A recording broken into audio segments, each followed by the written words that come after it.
የምናየው ቲክቶክ፣ የምናየው ፌስቡክ፣ የምናየው ነገር ሁሉ መክሊታችን እንዲቀበር አድርጓል።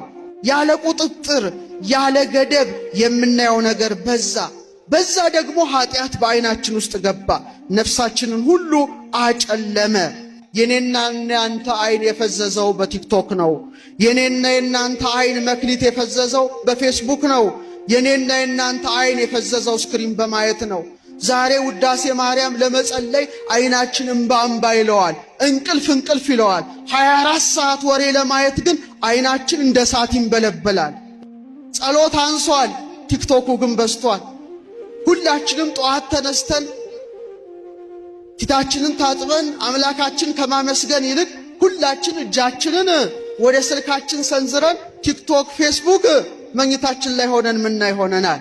ሳናስብ እንናገራለን፣ በሰው ሁሉ እንፈርዳለን። ሐሜቱ፣ ማማረሩ፣ ስድቡ፣ ውሸቱ ምንልከው መልእክት ስንቱን አቁስሏል።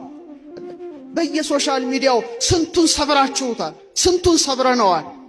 እጆቻችን የተጠመዱት ስልክ ላይ ነው። ይኸው ስልክ ላይ እዚህ ተቀምጦ እኮ ስልክ የሚጎረጉር ሰው አለ። አሁን ዛሬ ዓለም በጫጫታ ተሞላች። ስልካችን ይጮሃል፣ ቴሌቪዥኑ ይናገራል፣ ኢንተርኔቱ ይናገራል፣ ማህበራዊ ሚዲያዎች ቲክቶኩ ይለፈልፋል።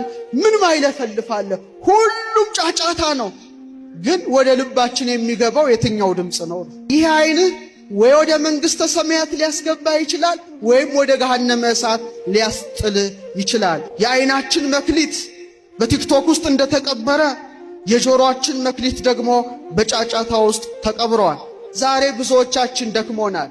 የምንሰማው ነገር በጣም በዛ። ቲክቶኩ በዛ፣ ጫጫታ ውስጥ ተቀበረ መክሊቱ። አደራችሁን ለእግዚአብሔር ቃል ጆሮአችሁን እንክፈት። ለዓለም ጫጫታ አይደለም። ስንቴ ኢየሱስ ክርስቶስ አንኳኩቶ ተመለሰ። ስንቴ ተመለሰ መሰላችሁ? እኔና እናንተ ጋራ የፍቅር ድምፁን ያሰማል፣ ሁሌ ያንኳኳል። ጆሮአችን ግን ለክርስቶስ አልተከፈተም። ዛሬ ውሸታሞች ስለሆንን አቤት ገሊት እኮ አፏ ነው እንጂ ልቧ ንጹህ ነው። ውሸት። ውዳሴ ማርያም ለመጸለይ እኮ ትግል